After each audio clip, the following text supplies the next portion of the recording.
สบายดีมือนี่ขึ้น15 ค่ำเดือนหนึ่งไปไหว้พระธาตุอีหังน้ำกันเด้อ2 มื้อก่อนสวดครอบครัวว่าอยากไปงานนมัสการพระธาตุอีหังแบบฟิวๆว่าขี่รถ2 แถวลมพัดหนาอากาศเย็นๆว่าจังซั่นได้แต่รู้สึกว่าอากาศจะเย็นแฮงมื้อนี้ก็ได้ไปแล้วแต่ว่าเอารถตัวเองไปเนาะไปกับครอบครัวบ่ได้ขี่รถ2 แถวไปซ้ำเข้าเขตหลัก12หลัก13แล้วต้นไม้ก็ร่มเย็นดีรถยังบ่แน่นหนาปานใดเพราะว่าเป็นระยะเที่ยงที่ว่าหลังจากผู้เพิ่นมาใส่บาตรในงานพระธาตุอีหังแล้วเนาะเพิ่นออกไปวิดรถกันยังบางๆอยู่แต่บ่แน่ใจว่าตอนแรกสินะบ่แต่ว่ารู้สึกว่าเพิ่นจะจัดเกี่ยมงานได้ดีหลายเพราะว่าหนทางนี่เพิ่นก็เกี่ยมไว้ให้รถแล่นสามารถแล่นพร้อมๆกันได้หลายคันเนาะคือสิบ่ติดปีนี้ได้ดอกไม้เรียบร้อยแล้วได้ดอกไม้แล้วก็มาไหว้พระธาตุอีหังคือเก่าปีกายนี่ขอยังไว้แน่ปีนี้ก็ขอคือเก่าเพราะว่าปีกายนี่ก็สมหวังสมความมุ่งมั่นปรารถนาคืออันทำอิฐขอให้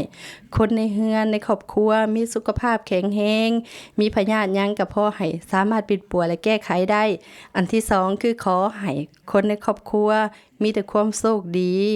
ความสมหวังเข้ามากะสมปรารถนาคือกันอันที่3คือ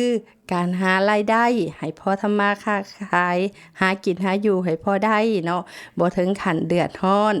ก็อันนี้ก็สมหวังคือเก่าปีนี้ก็เลยมากราบแล้วก็มาขอเพิ่นอีกคือเก่าปีนี้ก็ขอให้สมหวังเด้อ